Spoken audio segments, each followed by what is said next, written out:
introduce ourselves very briefly, and I'll just give you a brief rundown of what we're going to be doing. I'll start off by saying that I'm Sarah Morgan. I'm the founder and the executive director of the Birth Foundation.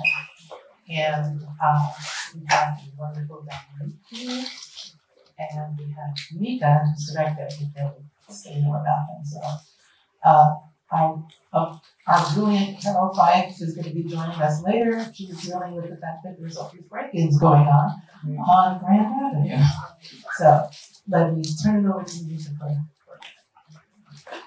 Hello everyone, my name is Mika Cade and I am the director of the Oakland Better Birth Foundation.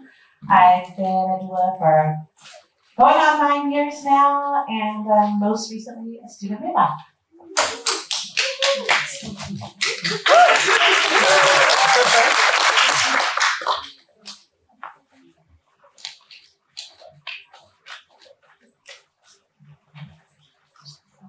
Hello everyone, my name is Dominique Walker, and I'm one of the founding members of Moms for Housing.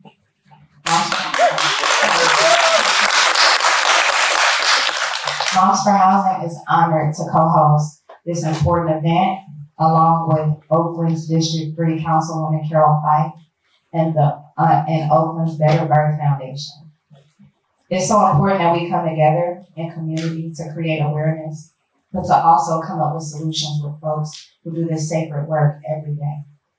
Moms for Housing is a group of Black mothers, and we all have our birthing stories.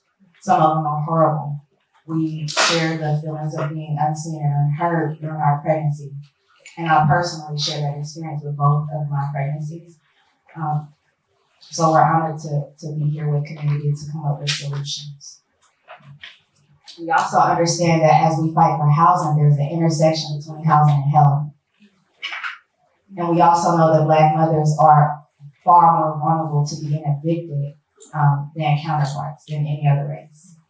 So this is very, very important to us. And I also worked as a lactation consultant for 4 years in Jackson, Mississippi. And I want to take the time to honor the birth workers that are here, because I know from experience doing the work, you do more than what the job says. You're advocating in all spaces for community.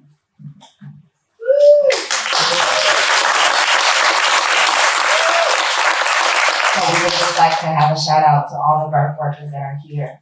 And we are looking forward to the discussion on how we can come up with those solutions together.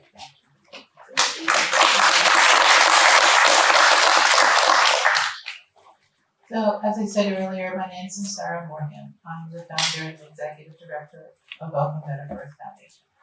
And I'm suddenly feeling very emotional, so let me just have a little check.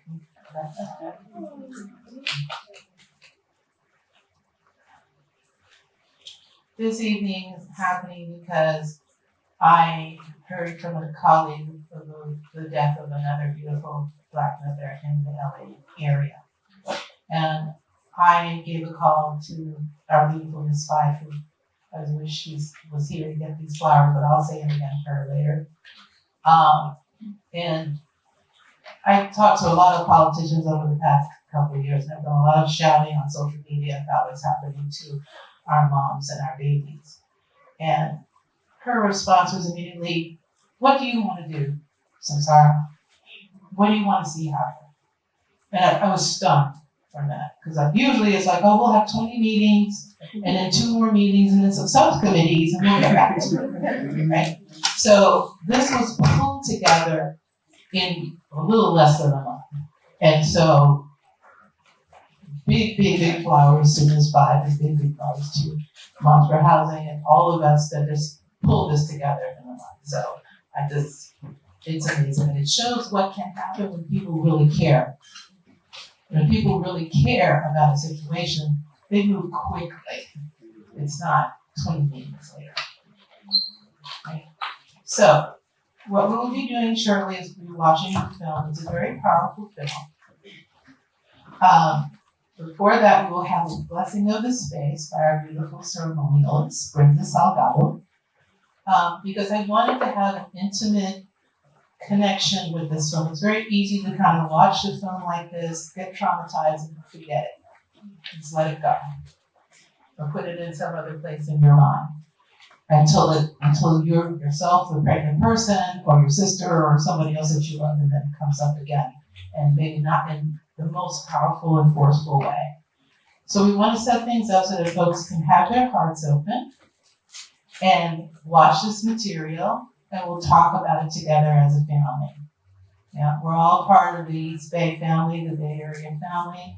We all were born. Whether we'll ever give birth ourselves, we all were born. So we have memories of our own birth. And, a lot might get triggered by the material that you see. So we want you to feel free to breathe. We have Kleenex up here. Folks need to have a good cry. Please feel free to do that. And then after the film, as I said, we will talk about the problem as well as look at potential solutions, because that's the thing that keeps us from being stuck and keeps us from just letting the material go in one ear out the other. There are solutions, and they're not hard. They're not difficult solutions. So we'll talk about all of that. Okay, so I'm going to turn things over to Brenda.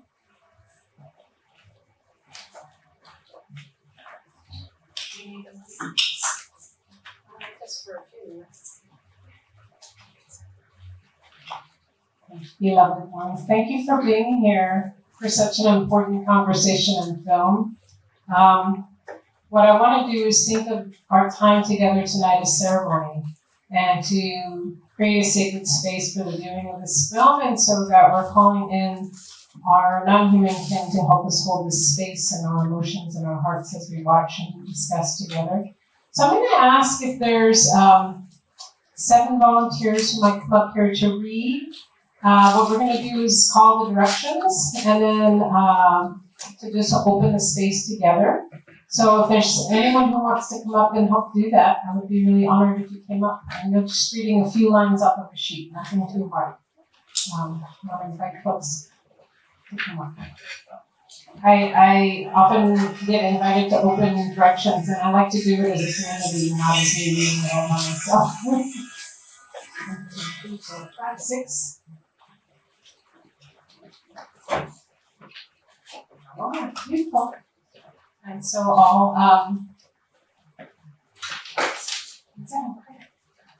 pass this sheet down. And if anybody feels like rattling, you can rattle too, or drumming. Feeling rattly or drumming? So we'll rattle after each direction, just to say. And in honoring of all the directions and asking your permission for us to just face forward, normally I would have us turn and face all directions, but I think for the purposes of tonight, I'd like to be here. That's a extra one, just to do. And so we'll, at the end of each one, we'll drum and rattle. And I'll pass that down. Spirit of the East, house of light, land of the rising sun, of air and the winds that blow across the lands, and of open horizons, of the gratitude of new beginnings each day, may wisdom dawn in us, so we may see all things clearly. We humbly ask for your blessing as we gather. Please join us, Spirit of the East.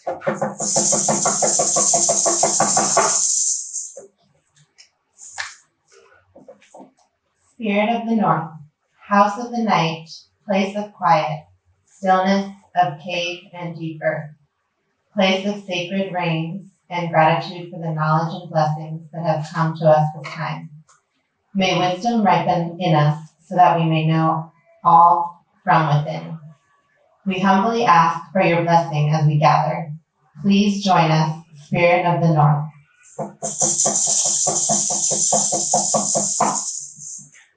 Spirit of the West, house of transformation, land of the setting sun and of autumn's whisper and of insights gifted to us, bless us with the peace which follows a fruitful life.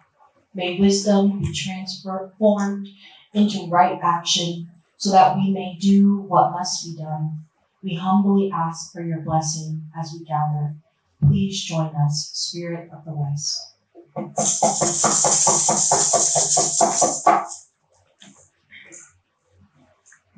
Spirit of the South, house of the eternal sun, place of abundance, fertility, passion, fire, and inspiration, whose warm breath reminds us of summer days, unites our hearts with love.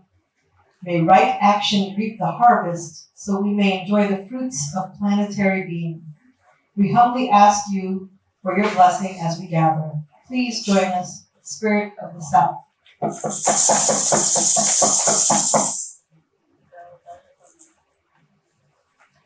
Spirit of Mother Earth, sacred beloved, you support us each day, welcoming our roots deep into your heart. You nurture, ground, and guide us, giving us sustenance and support. Help us to give thanks always for your bounty, and to let go and compost what no longer serves us. We humbly ask for your blessing as we gather. Please join us, Spirit of Mother Earth.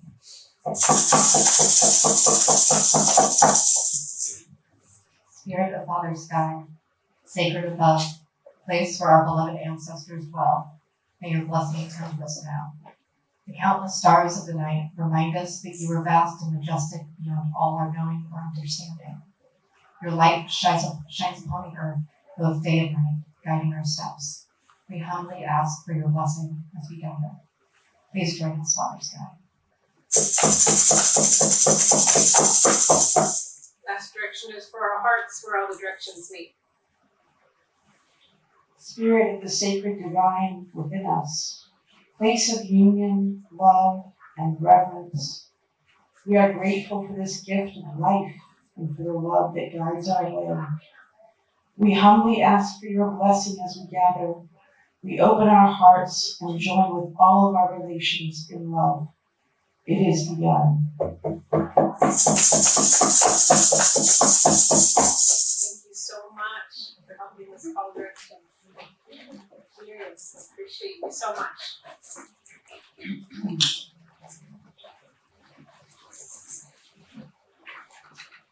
So important to call directions. Then I'm also going to invite us to call in whatever ancestors we want to be with us as we watch this. All of us came from someone who will womb at some point. And there's so many beings in our lineage who were the ones who gave birth, who gave life.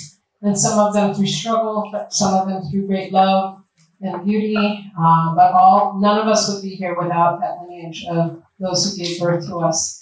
And so if you want to honor anyone and ask an ancestor to be here with you that you want to honor, who was a life giver in your lineage that you want to hold space with us today.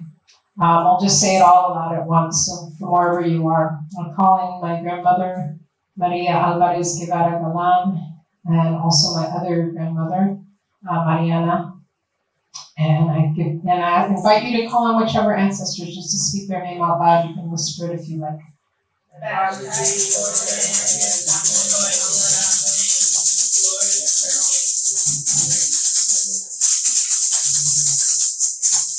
Welcome, beloved ancestors. Welcome, beloved life givers of our lineages. Help us to seek wisdom and truth and beauty and learning and action together through this time together of the film and the discussion. May we honor past womb carriers, life givers, when we prepare the way for future life givers to be supported and protected as well. Right there.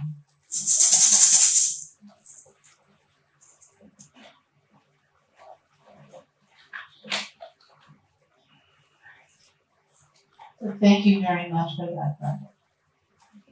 I'm feeling more grounded. And so with that, we will start our film. So.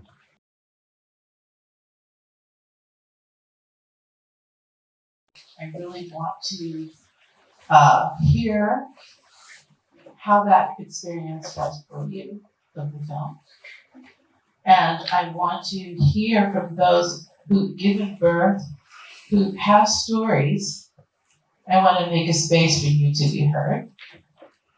And I want to make a space for birth workers who are seeing carnage to be able to speak. So we'll work that all out. It'll happen. So I see our beautiful Carroll Fife here. I just want her to say a few words to us.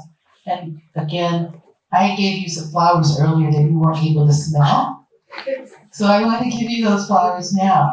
We need 1 million of this woman. We need 1 million of you.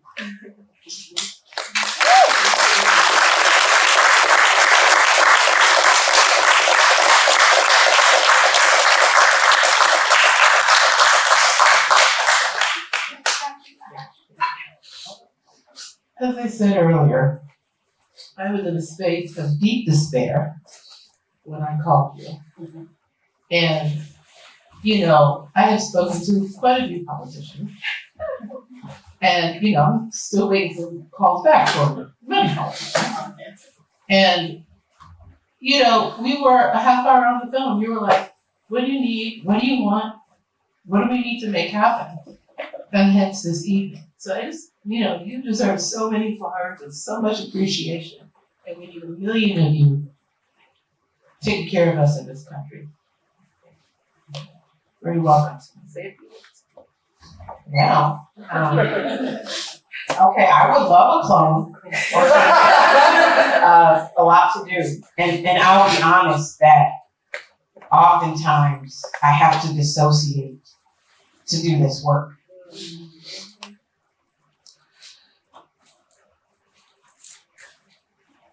And it's funny because I didn't realize until this job that I was a big old crybaby.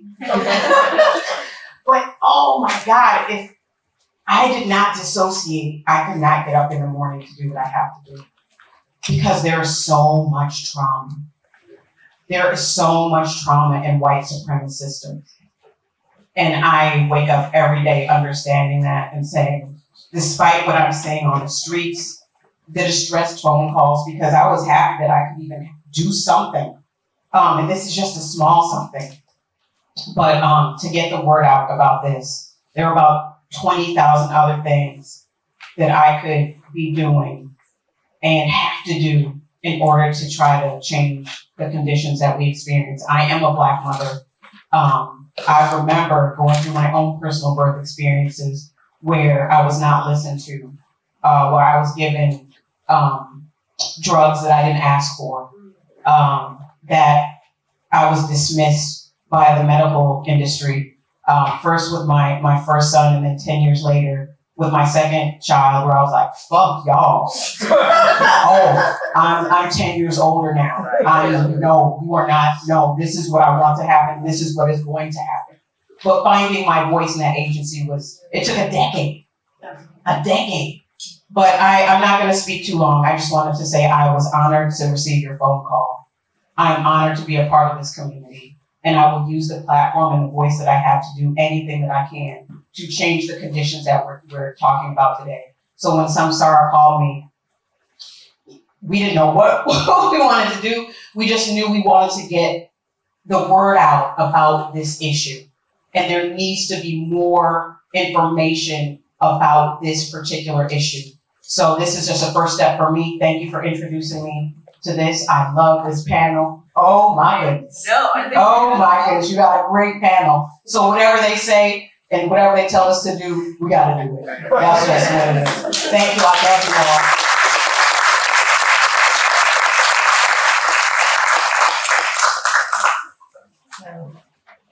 all. We have a missing member of our panel, who's Tanifer Kamara, who is the world's most amazing lactation educator and counselor. And she's on her way. She will probably be walking in as we're talking, but I just want to mention that she should be here and she will be here. But I want to start off with feelings and feedback from the film, feelings of yourselves as birth workers with regard to this issue. So I'm just gonna pass the mic. I'll be last. Introduce yourselves. Hi everybody, I'm Lisa Davis. I am a nurse midwife that practices community midwifery in the Bay Area. So I live in Vallejo, and I've worked in Oakland for 17 years as a labor and delivery nurse. retired last year. Yay. And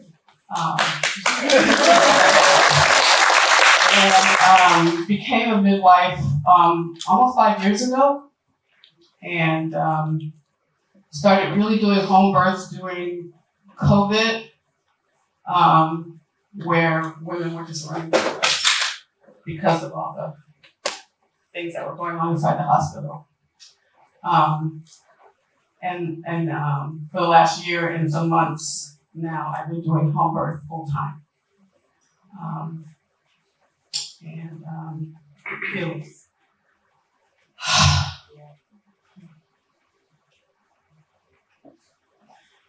Everything about that movie is why I got into home to midwifery. Everything about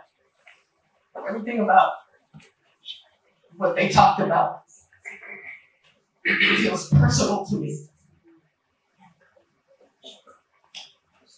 And when they first started talking about racism being the cause for all of our issues, no shock to us, but tell that to the people that run this. They didn't want to hear it. I was like, we can talk about racism now. I was in the hospital. We can talk about racism now. You know, it's been legitimized in the study. That's what y'all want to hear. Nobody wanted to talk about it. I'm like, you know what? Come on. So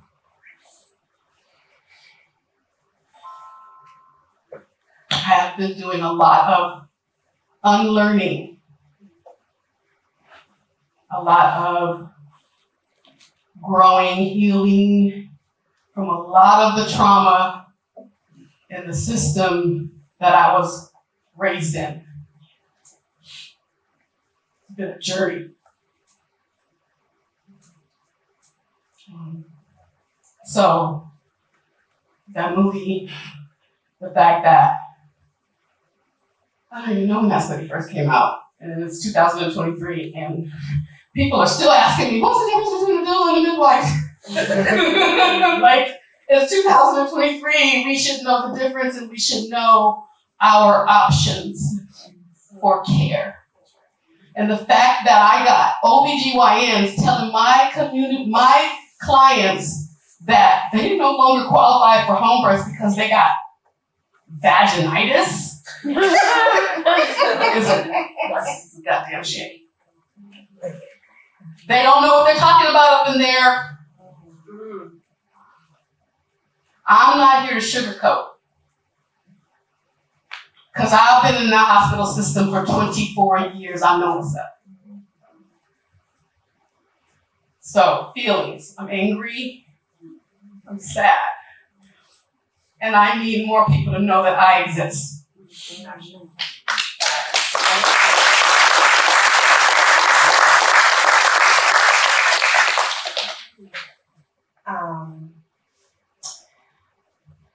Thank you for having this gathering.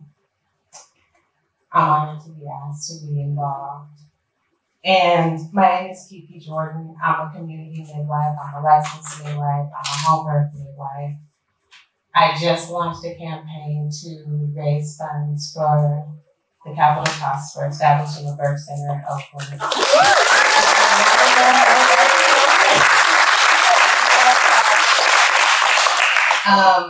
And what I want to say is that I'm a part of a lot of groups. I'm a part of a lot of midwifery groups and birth worker collectives and boards and whatever. And we always toss around the statistic that Black women are dying. And I always want to take a moment to honor the Black and Indigenous women that have died so that we can quote that statistic and bring awareness to this issue, an issue that midwives of color, specifically Black midwives, have been talking about for decades. And so that we can bring funds into our communities and into the grassroots work that we're doing. We just throw it around to raise awareness, but we forget that people really are losing their lives. We became midwives because we want to save ourselves. One of my favorite midwives says that all the time. She's a Black midwife. I became a midwife because I want to save myself. That's why I do this work. It's not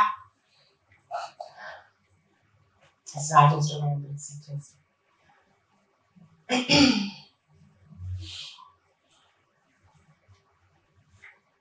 The other thing I want to say is Black women are not just dying in childbirth. We also have the highest infant mortality rates. We also have the highest preterm birth rates, which means we're spending a lot of time in the NICU.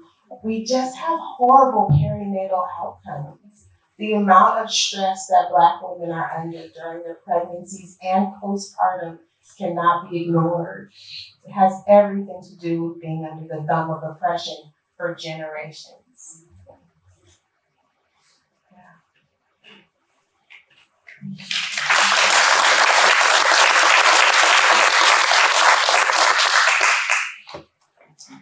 My name is Mika Cade again, and I'm the director of the Oakland Better Birth Foundation. I am a mother of 2 children who were born at home. I'm here with my wife and Bob. And I'm also a student midwife. And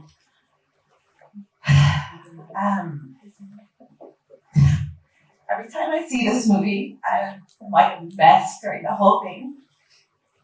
And I realize part of that is the secondary trauma of being a doula and seeing what happened to these women happen to my clients, or almost happened, or just the abuse and the trauma. And so it's personal. It's very personal. And it's one of the reasons why I want to be a midwife. It is hard to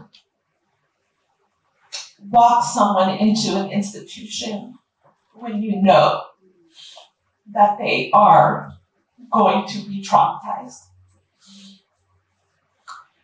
And that is in our local hospitals.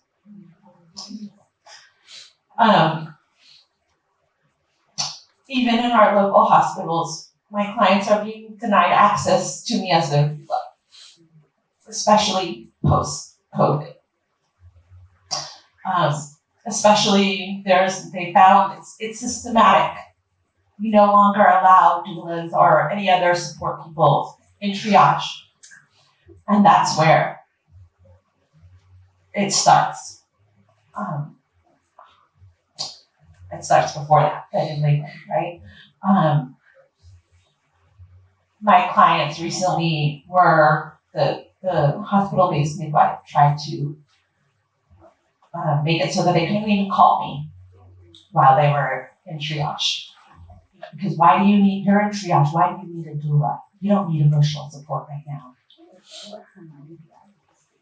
Right. And they don't want doulas to be advocates.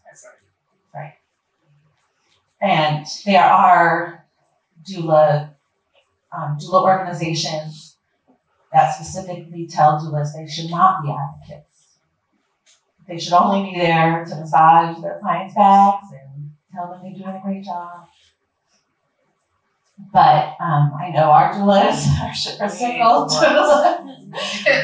We're not the ones. We are advocates for our clients, and that is crucial. So those are some of my feelings.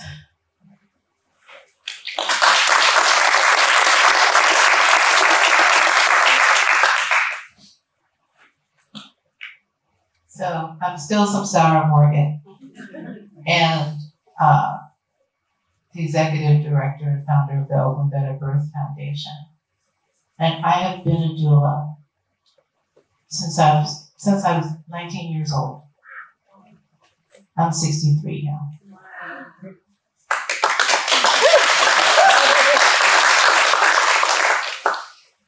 And I became a doula because I was blessed to give birth to two beautiful, perfect twin boys when I was 19. One of them is our videographer.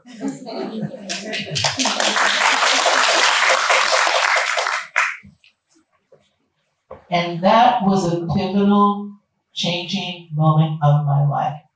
That was actually the start of my life. After 18 years of all kinds of abuse and craziness, I did this perfect thing. And in 1979, I was having twins, and nobody told me to pick my induction date. Nobody. And nobody told me that. It was the only concern from medical people that I got around having twins in 1979 was eat your protein. Grow nice big fat babies, because every once in a while twins decide they want to come early and you want them to be nice and big when they come, if they come early. My little boys were 10 days past their due date. They were 7 pounds 3 and 6 pounds 10. Just gotta say. Now, there's no discussion of nutrition. When I talk to my clients, the first person who's talking to them about nutrition is me, and I'm meeting them in their second trimester. So they're halfway done. So many of the issues that doctors are freaking everybody out about are preventable things. How you live, what you eat. Are you making a baby with somebody you love? Are you making a baby with somebody who's happy to be the parent with you? Are you on the street? Are you scared? You work at Walmart and you don't get breaks and you can't sit down. Right? No talk of the things that actually help a human being to grow another person or 2 or 3 inside of them and birth them. And not only that, you can go to your OB's office, you don't even get congratulated on your pregnancy. No one says congratulations.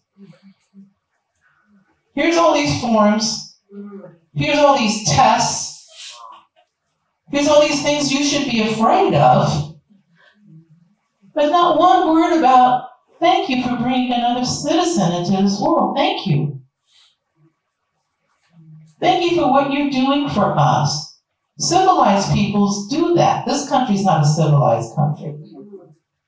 This is a hate-filled, adrenaline-pumped country. It's all about fight or flight. So, I watched this film and my heart breaks from holding my beautiful colleague, because we see this firsthand. I see the little traumatized babies dragged out of their mothers with a vacuum, and everyone standing there cooing about how cute the baby is. The poor child's eyes are crossed, and it's in horrible pain. Imagine if someone put a suction device to your head and pulled you. Would you think you'd have to go to the chiropractor? What? Nobody tells the mom, well, maybe you needed the vacuum. Let's be kind. Every once in a while, some intervention is needed. Not as often as it happens, but every once in a while, someone needs some help. Shouldn't the follow-up be, your little baby might have a headache, so here's a chiropractor. That's their job to help. Craniosacral is the balm, and it's going to help the little baby feel better, and y'all can get on with your happy little life. No, so the baby doesn't nurse well. Mom doesn't feel well. Mom feels that she's not succeeding in that. Mom goes home doubting herself. The baby doesn't want me. The baby doesn't want my breast. The baby's head hurts, Mama. Your baby's in pain. Your baby's crying because it's in pain. Oh, babies cry. No, you know what? In civilized cultures, you don't hear babies crying. Anthropologists, before there was way too many white people tromping through Africa, they were surprised at how you didn't hear. You didn't hear babies crying. Because they were on their mama's chest. They were on their grandma's chest. They were being cooed by their fathers. So what was there to cry about? Mommy's titty was right there. Baby was right there. I'm a birth worker, so I'm kind of blood. So hang in there with me. Right? So there was no reason for babies to cry. Our American children are traumatized 2 seconds after they pop out of their mothers. And now daughters have decided that you don't need 40 weeks in the womb any longer. A memo went out to these fools called the Right trial, which is a bunch of bull crap. And now your placenta's gonna explode one day after your 2 day, yeah? Did you hear me say my twins were 10 days past their due date? Nobody exploded. So this film fills me with rage because it is nothing but truth. It is nothing but truth. And we're gonna move on. Let me see what another first panelist gonna do. So, yeah, come here, Miss Tanner. The price is right.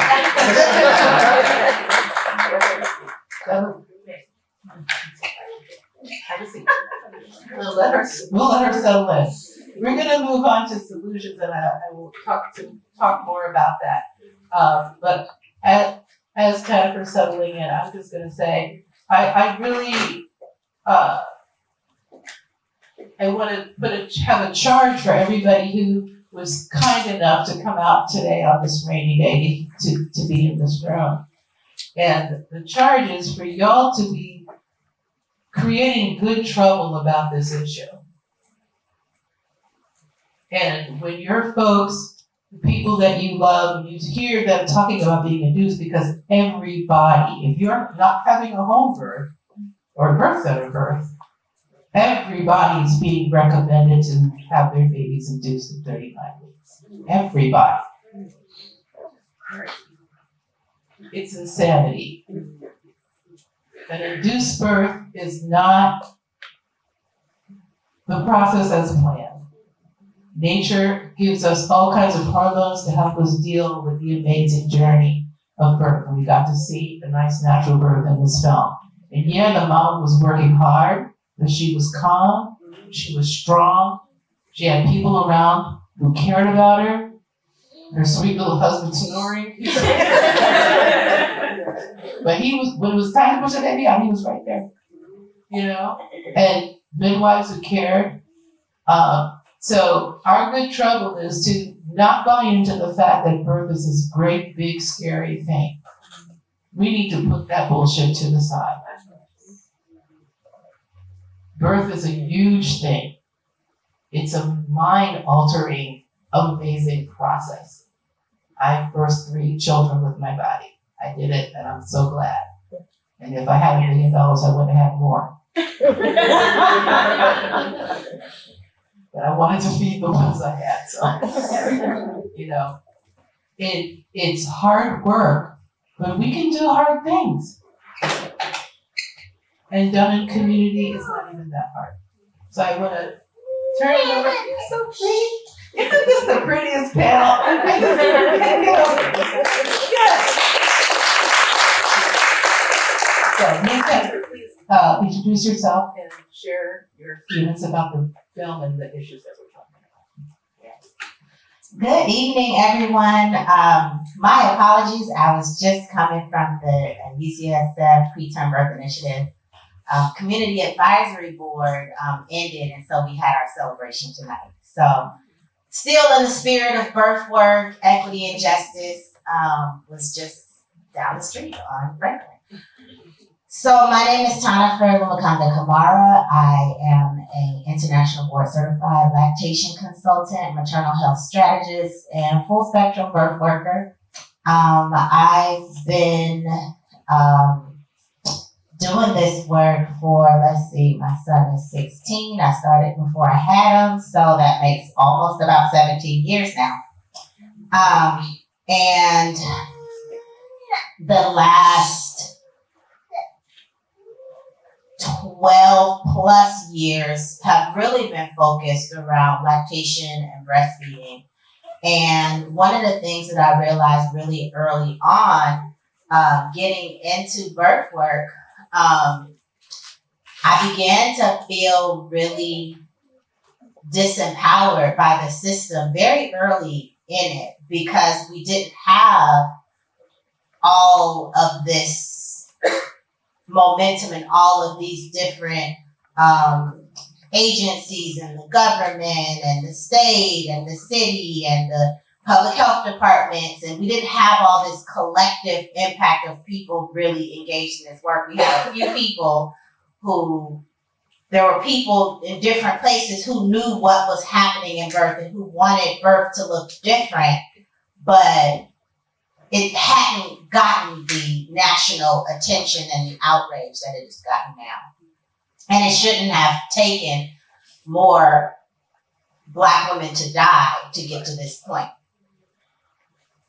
The statistics and things that you hear about around maternal mortality, infant mortality, maternal morbidity, we knew these things 20 years ago. And folks knew that, and they sat quiet and they did nothing. Doulas didn't just start douling 5 years ago. Midwives didn't start midwifing 10 years ago.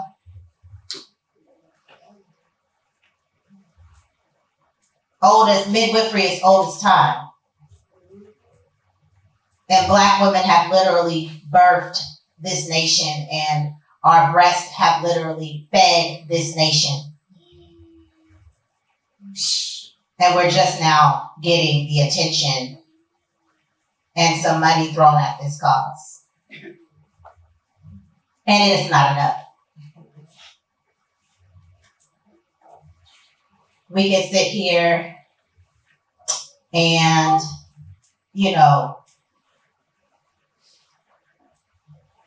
we pay our respects and we pay homage to and honor and acknowledge those who have lost their lives. And the fact that those numbers continue to rise reflects that there is a greater problem. The fact that for everyone who did not survive, there's probably 200-300 women or more whose lives, whose bodies, whose minds, hearts are completely altered and shattered from traumatic births. This is the side of it where I come in, where I'm supposed to help people breastfeed while they try to mend their bodies and mend their souls from what has happened to them during the birthing process.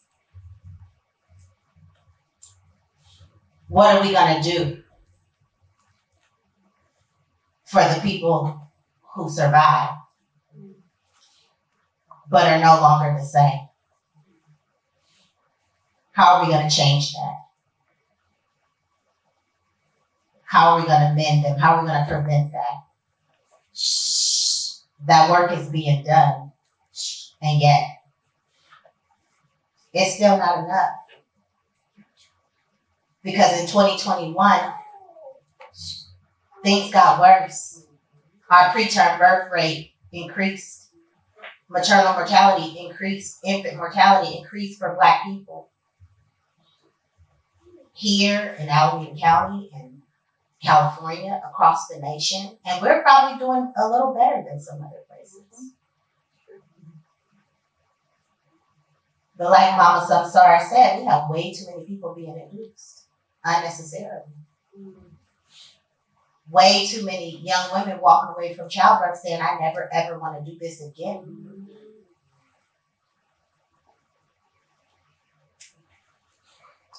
So, I don't know where y'all was on this panel, but I just wanted to impart that to you all, that there is so much work to do. And yeah, I'm gonna pass the mic.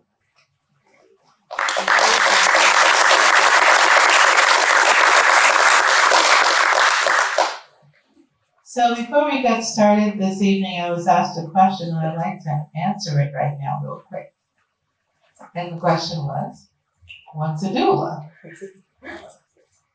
And so there are many people who are blessed to take care of our pregnant citizens. And a doula is one of them. A doula provides emotional support, education, spiritual support, and physical support through the labor process, hands-on support throughout the labor, and then support after the baby is born. Doulas do not deliver the baby. Actually, mothers deliver the baby, by the way. Nobody delivers the baby but the mother. But the midwife is the person who has the amazing, awesome, and beautiful responsibility for assisting that little baby's process out of mommy's body. And does some things that are considered medical, like blood pressure, vaginal exams, all that stuff. Doulas can teach about blood pressure. We definitely teach clients about how to take their blood pressure and what's a good blood pressure and what it means. Doulas do a lot of teaching. Midwives do a lot of doing. Answered your question, my friend? Yeah. Okay. Just want to make sure about that. Let everybody be nice and clear. Yes, please. Thank you, ladies, for what you guys do. My question is, Do you mind coming up here? no.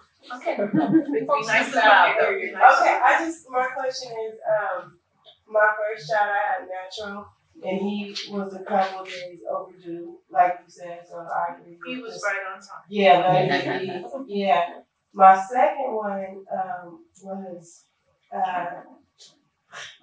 C-section, yeah, I'm sorry, I'm lost of words. I had a C-section. And my question for you, and it felt really unnatural.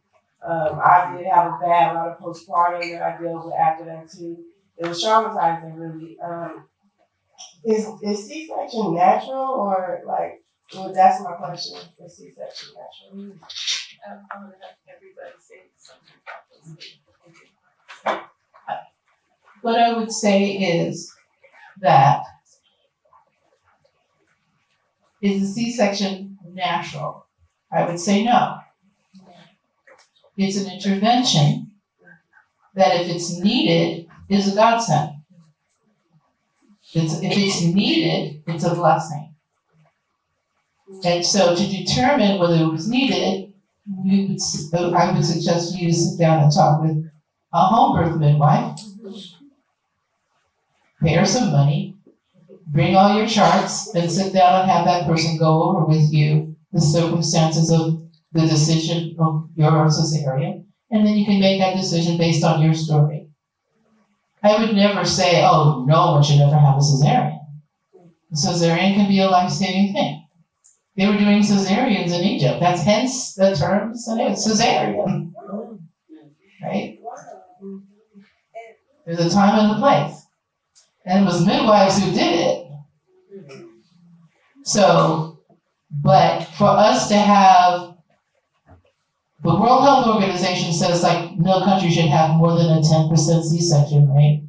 A home birth midwife's C-section rate is much lower than that. And we have like 33% national average. In some hospitals, 50%, 75% of the people who are going in to have a baby have a cesarean. That's not natural. Okay? Anyone else want to speak on that? Well, I was just gonna add, I would agree that a cesarean section isn't natural, it's major abdominal surgery, but it can be performed and people can be prepared for it in a way that's respectful. They can be informed about what's gonna happen to their bodies. They can be prepared to get the kind of support they need after they've gone through surgery so that it doesn't have to be traumatic. I think he did a really good, the doctor, I can't remember his name, but he did a really good job in this film talking about how the cesarean section rate is so high because we have the operating room in the labor and delivery unit, the labor and delivery. Hello. Oh, hello. Good job. The labor and delivery unit now more closely resembles the intensive care unit. Oh, wow. So yeah. So once you have a C-section, you can't go back naturally. You can. Statistically, you can. Will the hospital allow you to? That's the question. Yeah, with the right support. With the right support. And our birthing centers, you can't have a vaginal birth in a birthing center because the laws have been changed to make that not possible. And they're fighting very hard to make it hard to have your VBAC at home. So these are the things that we have to be aware of as a population and push back against. Why can't, when it's already been statistically proven that the majority of women can have vaginal birth after cesarean, why are there all these barriers to actually having those births happen? Right? That's where we have to pick up the mantle as community members and push back. You know, hospitals should be made to show their numbers, and hospitals need to account for every cesarean. Every time there's a cesarean, in my humble opinion, if I was queen of the world, every time there's a cesarean, they need to get reviewed. Right. And they need to point out exactly why and how that operation was necessary. Every time somebody dies in their hospital, that should be in the front pages of the paper, and they need to sit down and account for why and how that happened. I would love to have anyone, thank you, my sister, and I would love to have birthing folks and mamas who want to talk about their experience to have some time to do that. Birthing folks. Yes. I just wanted to say that I have another meeting to go to. I've been called out by some of my colleagues, but I want you to tell everyone here what we need to do in order to make sure that the issues that you all are talking about are lifted up, and give us a charge. So when I talk to folks after this, I can be clear on what the charge is, and I can have my marching orders, and the community can have theirs too. So The charge is philanthropists, funders need to know about independent birth workers and community members who are putting together innovative programs to help improve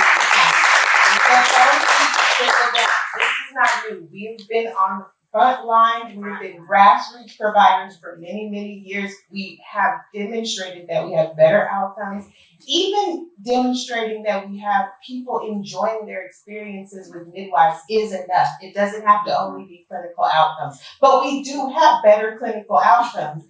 The funds need to trickle down. In order for us to be sustainable providers and continue to improve birth outcomes, we need the resources to do it. Where can we donate? You can donate to. We all have programs that we can share about. I just started a campaign to start a birth center in the Bay Area. There's a flyer in the front that I can share with folks, and I'll pass it along. Other ways to other charges. If we're not talking about how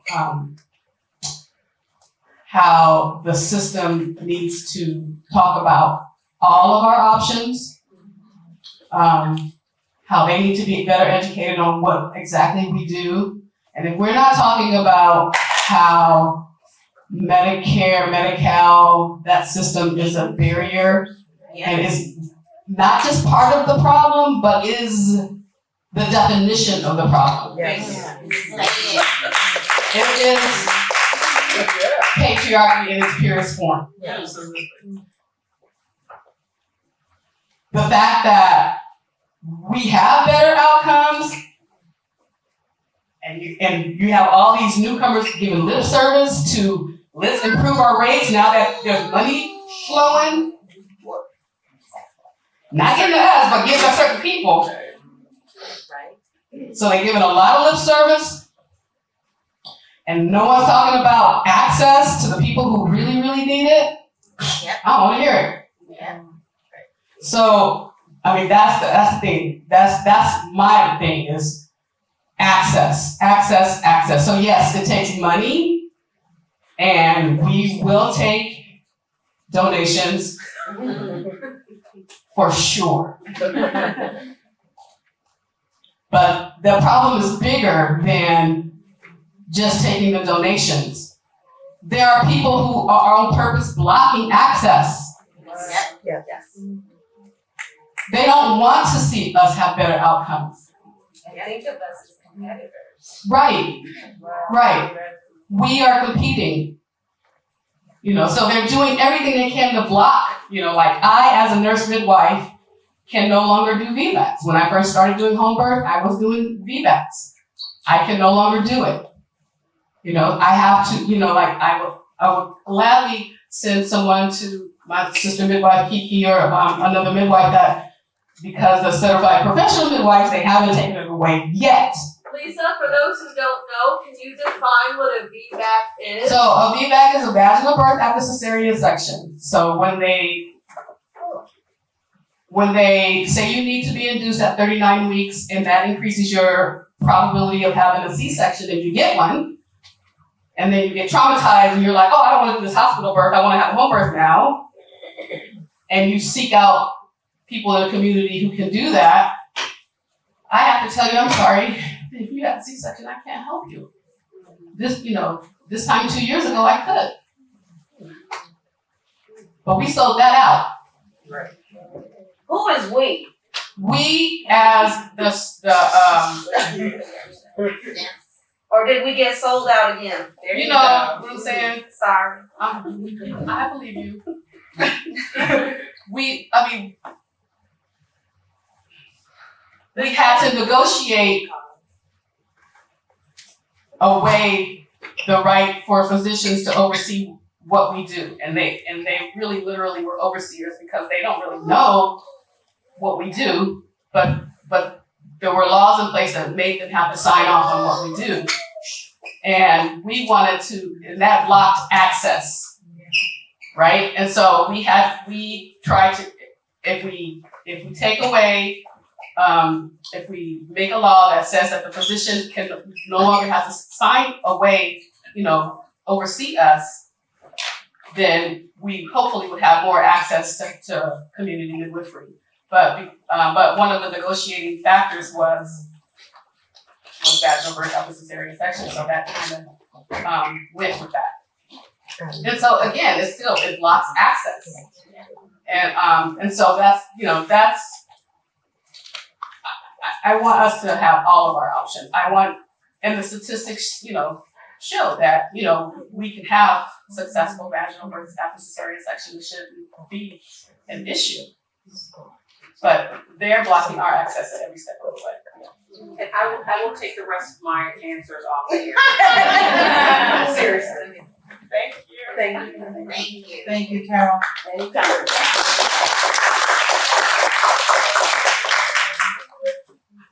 So what I hear my sister Lisa talking about is the way patriarchy works.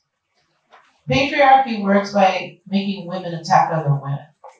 And making women be the ones sticking the dagger in the guts of another woman. It turns mothers against babies. It turns spouses against each other. That's how patriarchy works. Whenever you see these systems come down, and suddenly everybody's fighting, and everyone's trusting, and some people are feeling superior to others, there's patriarchy in the air. Right? And all the isms, sexism, racism, all of that. Capitalism, for sure. That if the hospital has a L&D unit in the hospital, more than 60% of that hospital's revenue comes from L&D.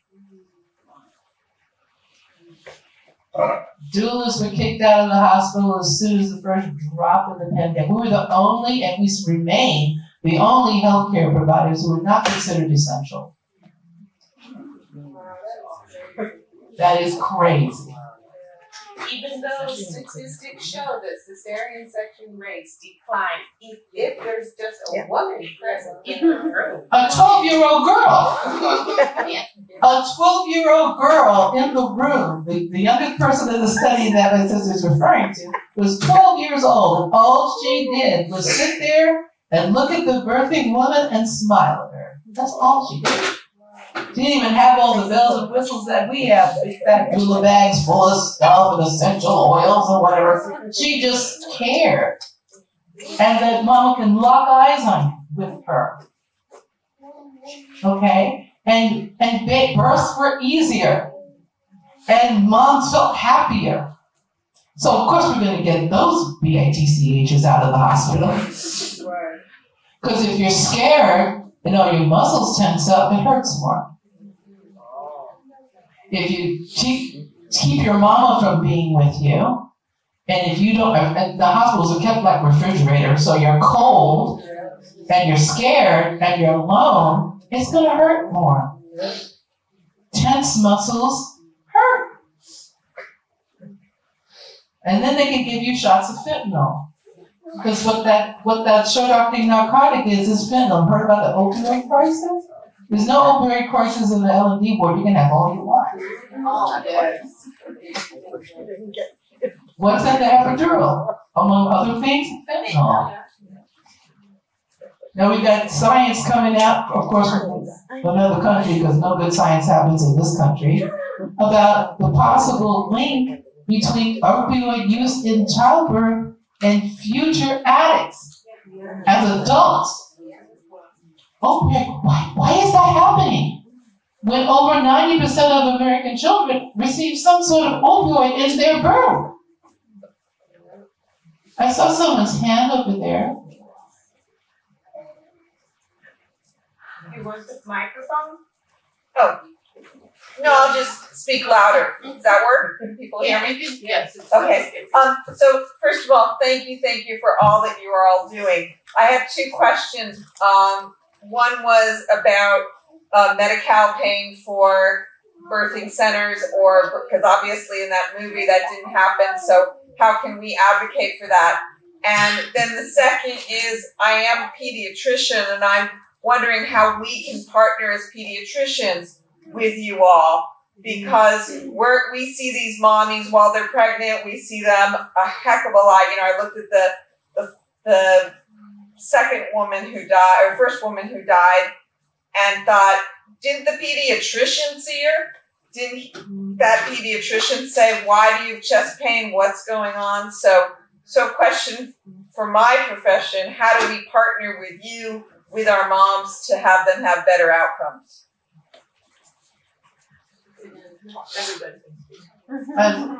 Briefly, it would be really good for pediatricians to be very pro-doula.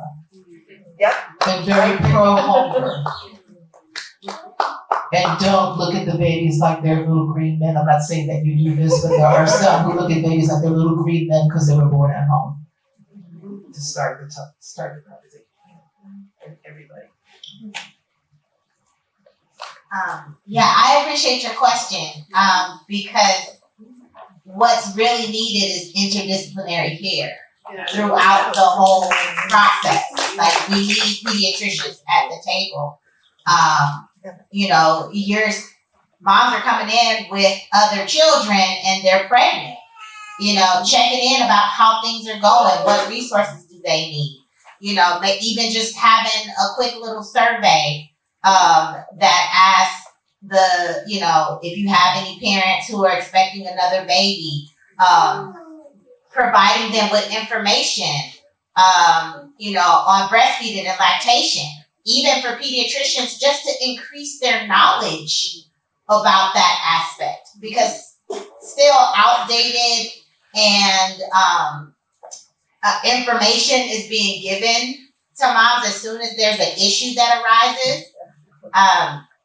For some years, our lactation department at Highland, we worked very closely with in the peds clinic, and we did this thing that was very different than what was happening anywhere else. We would see our newborn babies on their first visit together, a lactation consultant and a pediatrician together would see that mom and that baby.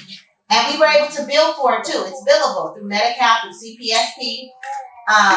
And so as the lactation consultant, the mom was primarily my patient and the baby was your patient. But as an IBCLC, I look at the dyad, right? So there were plenty of times where a mom came in, she's sweating, her feet are swollen.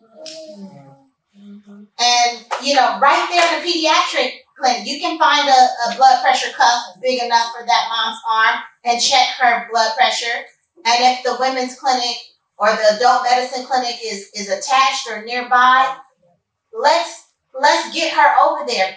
Plenty times we walked moms over to women's clinic or walked them back up to L&D.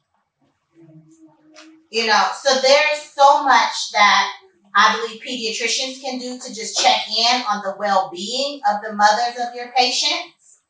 And then also just being a part of even like some of the centering programs, coming in, having at least a prenatal session that is just for new parents and the pediatrician for what to expect. Helping people understand like the effects of labor interventions and narcotics and anesthetics on the baby. No one is telling these moms that fentanyl will increase your baby's risk of respiratory distress. That will decrease the likelihood that your baby will be able to coordinate sucking upon delivery. No one tells them. So things like that are ways that pediatricians can definitely be involved.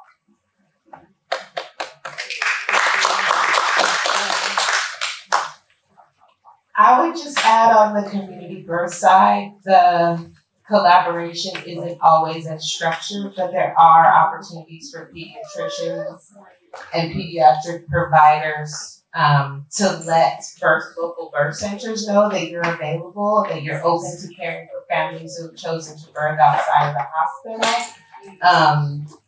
And also inviting community midwives to come to your practice so that we know how to refer and vice versa. I think that kind of organic interdisciplinary relationship can evolve for community midwives and community birth workers as well. And then it's really challenging and not real, answering your second question about Medi-Cal. It's really challenging and not really sustainable for home birth midwives to accept Medi-Cal. The reimbursement rate is just completely unrealistic. Most of us compensate for that by offering a sliding fee scale of some sort. It is possible, many hoops to jump through and kind of complicated in California right now for a birth center to become a Medi-Cal provider, and it's a goal. What really needs to happen is consumers, I hate to call people who have had their babies with midwives consumers, but what really needs to happen is for consumers to raise their voices about wanting this option, consumers who are Medi-Cal recipients to really raise their voices about wanting this option and make sure the health department knows that they're out there, they're seeking this service, they want out-of-hospital options, and they want us to have realistic reimbursement rates. Were you gonna say? You said everything that I was saying. I would like to dovetail off of that and talk about doula services now being a Medi-Cal benefit, which started this year.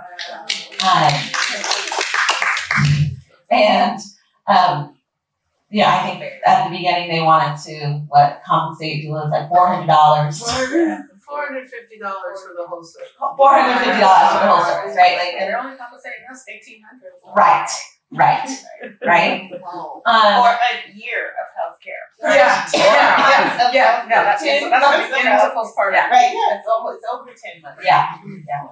And there was, thankfully, people such as Mommy Cecil and Sarah here and some other doulas really raised a stink, create a lot of pushback, increase that rate to something that's a little bit better. And we're also seeing the barriers to that. We as Oakland Better Birth Foundation have been doing this work. We have been providing doula services to people of all income levels. We have been doing pilot programs with managed care organizations for their Medi-Cal departments, and it is extremely hard to even get into that system. But you know who it's easier for? Hospitals, right? It's easier for hospitals. So now we're seeing hospitals that were originally really hostile towards doulas starting their own doula programs. And they're free. They're volunteer programs. The doulas are not getting paid, even though now Medi-Cal is recognizing that doulas deserve that benefit. And those hospitals are not reaching out to the community organizations, such as Oakland Better Birth Foundation and others, who have been doing this work for a long time to train their doulas, because they know we would also not be down with what they're doing and how they're doing it. But we're seeing that happen in our local hospitals. I also want to mention before it gets too late, another solution is that myself, along with a group of other birth workers and midwives, are starting a BIPOC student midwifery fund for the Bay Area. And we have a few different goals. One of those goals is to provide actual funds for student midwives. It is really hard. I can speak especially for students who want to be licensed midwives to get any kind of financial aid. And it's not really easy to hold a second job when you're always on call, right? So funds are needed, and they're just not enough. There's very few, and every student midwife is assigned to the same handful of scholarships that are out there. So we would really like to provide funds. We also want to support new midwives in their first year of being a midwife and set them up with mentorships. We already are hosting skills days. And one thing I'll say about our midwifery community is that our midwives are so generous with their time, with their skills. As a student, I'm just so grateful of what they're willing to share because they know how important that is, right? But I do feel incredibly grateful for that. We're doing that already. And we also have a raffle outside. So tickets are $5, 5 for 20. If you would like to support us, when you leave, you can get a raffle ticket. And just like all of us up here, you'll see we're doing so many different things. We're not just midwives, birth workers, lactation consultants. I've signed up for the Black course in June with Jennifer, who will be teaching that, and I know some of our doulas have taken that in Shift Circle, which is another solution. My hope is that we can get more of these things funded, yes, but also, and I think really people need to reach out to the folks that are doing this work and talk to us about the solutions that need to happen, right? And especially thinking about our hospital systems too, and our council members like Carroll, Fife. We really need to work together to create these solutions.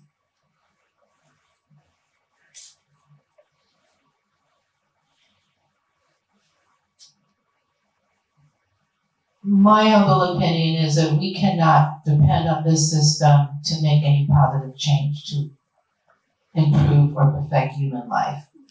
That's not what they're about. They're raping the planet. They're raping pregnant women. And their worship, their God is money. So we as citizens have to decide that we value this process of childbirth, that we value this planet,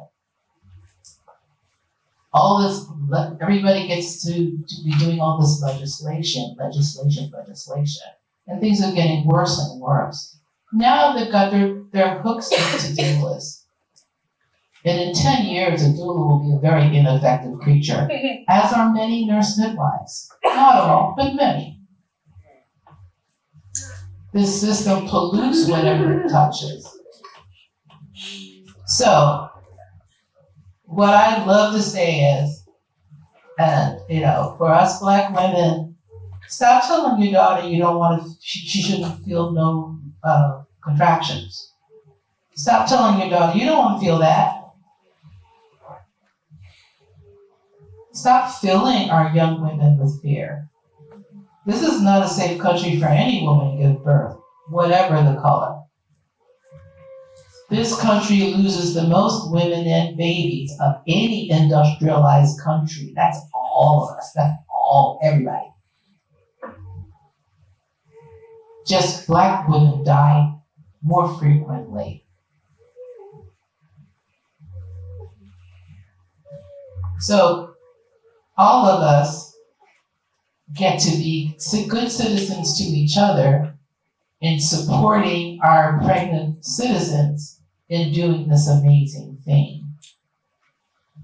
And all of us need to stop. We've been bred in this culture to be very, very selfish. Again, civilized countries, if someone's pregnant, people bring food by. Someone had a baby, there'd be food. There'd be drink, there'd be care, there'd be ways that we can take care of each other. Until the revolution comes and we have a government that's worth something, which we don't have right now. That's why a lot of people don't vote. I don't necessarily support that. I think that we need to either have the revolution or change it. We need to change it. We can't just not vote. And we can't just sit and watch woman after woman, birthing person after birthing person, sit around traumatized. Traumatized people are being sent home with newborns. That should scare the F out of all of us. And then we're going to blame those people for the child abuse that's going to happen. It's going to happen.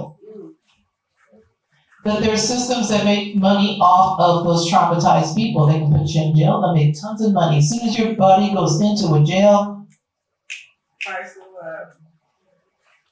right? And as soon as let's not tell people that Pitocin has a strong link to postpartum depression. So you have a whole bunch of Pitocin in your delivery. Guess what? You have postpartum depression. Then, you have a mental illness.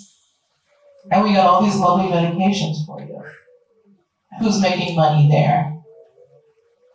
So our biggest charge as a group of people living in a community is that we're going to not look at pregnancy and birth as this little quaint thing that some people do. It is how we continue as a species on the planet. If what was happening to, I see other animals who are endangered, and there's 800 numbers for them, and people giving money to them. We have midwives begging for money. It shouldn't happen. And, the only respect, we're begging for money too. Same here. 1-800-DULA. Because there's a brilliant physician by the name of Michelle O'Donnell, who's written a gorgeous book, many gorgeous books. But one of his books is talking about, if we keep doing this the way we're doing this, human beings will not be able to give birth. We'll be like French poodles, little mini French poodles that all have to be cesarean. Did you know that about little French poodles? That could be us. And you know what? I have a granddaughter. And she's the light of my life after my beautiful sons. And this little girl came and was like, "Whoa, girl!" Okay. She's the most excellent creature. She would like to be a mama when she's 28. She's 22 now. We'll see what happens. I'm screaming loudly because I want her treated with love and respect and kindness. And if I'm still alive, it's gonna happen. And it shouldn't be something that a grandma prays for. It should be her right. It should be anyone to choose to have a baby, not have a baby, and to raise the babies that they have in kindness and abundance. Some of the ones. I just want to talk about one more solution. As a solution, we really have to educate ourselves is the bottom line. Like a lot of us, in the birth world, a lot of us know why we have the problems that we're having, but a lot of people don't understand why we're having the problems that we're having, and to understand the problems, you need to understand history. And so I just want to, that's one thing. And then the other thing is to partner with organizations that are doing the work. Of course, locally you have us, but nationally there's Black Mamas Matter Alliance, there's Sister Song, there's the Black Maternal Health. The Black Maternal, yes. Follow the Momnibus Bill. Follow the Momnibus Bill, all of that. And then there's a lot of educational materials out there. One of the things that are really good to read is Kalena Reed Maxwell's dissertation called Birth Behind the Veil, African American Midwives and Mothers in the Rural South. And you will get a really, really foundational understanding of how the problem got so bad. They talk a lot about it in the movies, but this is like in a lot more detail. And so I just want to systematically, like in the system, we have got to start educating our providers. They're running hospital systems and they don't have full knowledge of normal physiological birth. They don't. There's just so much that they don't understand, and we're pushing them through the system, and so like there's so many things that we can do to help solve this problem. We have got to start with educating ourselves and really going out of your way to educate yourself. Do not depend on your textbook for that education.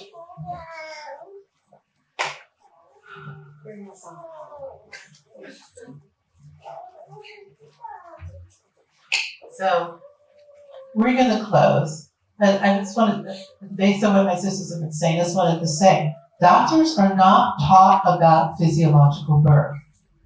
Or nutrition. Or emotional states. They're not taught any of that. So it's not real to them. And they're like, why don't they just all get a C-section? What's the problem? It's beautiful, nice clean cut, take the baby out, They have no respect because they're not taught to have respect for what that journey of bringing a baby into the world means to the birthing person and to the baby. It means a lot. Neurologists can tell us the importance of normal physiological birth. Spiritual people can tell us the importance of that journey. We're putting out babies who are not equipped to do the work of being on the planet that, again, should scare us. So we take our fear and we do what all these midwives and doulas are telling you, which is we start talking about that. We don't accept that just because the doctor says it's so, that it's so. We normalize birthing outside of the hospital. 100 years ago, everybody was born at home. Wasn't that long ago? But these guys cornered the market, and they're still working really hard. I'm going to call out Alta Bates Hospital for their messed up doula program idea. How dare you, in this day and age, when the state has decided, when the federal government has decided that doulas should be paid, even though it's not nearly enough, that you're going to set up your little fogey program with a doula organization that's known for their racism. and have folks having doula care trained within the hospital system by a racist doula program, doula organization. How dare you? How dare you? They want folks to sit there quietly while things are being done to the clients. Okay, so listen to birthing people, listen to mamas if they come home telling a sad story, make the time to sit and refer them to good psychiatric or therapeutic care, and show up. Show up with food, show up with love, show up with care, show up with time. Even though, this term has been grossly, misused, it does take a village. 2 people is not enough for one human child. Every human child needs like 100 people. Probably minimal. Right? Lift up and support midwives. Real midwives who are practicing midwifery. And if you're a midwife, please practice midwifery. Please. People are depending on you. Don't say the same crap to them that they can get from an OB. Be who you are. Be strong. Be proud. I know you're lonely, and I know you're scared. I know they're after you all the time, and they want to put you in jail and take your license away. I get it. I get it. And you have a divine charge in being a midwife. And I'm a midwifery student also, can't wait to be one. And, if I went to jail because I saved a life, I go to jail. And I know it's easy to say. But that's what's required. It's never been easy to be a midwife. Back in the Bible, the midwives were being effed with. So, we're 3 minutes after the time, but I want to thank you all so much for being here. We're going to be outside at our table for questions. Please sign our mailing list, and we can strategize and continue to create good trouble together. Thank you very much.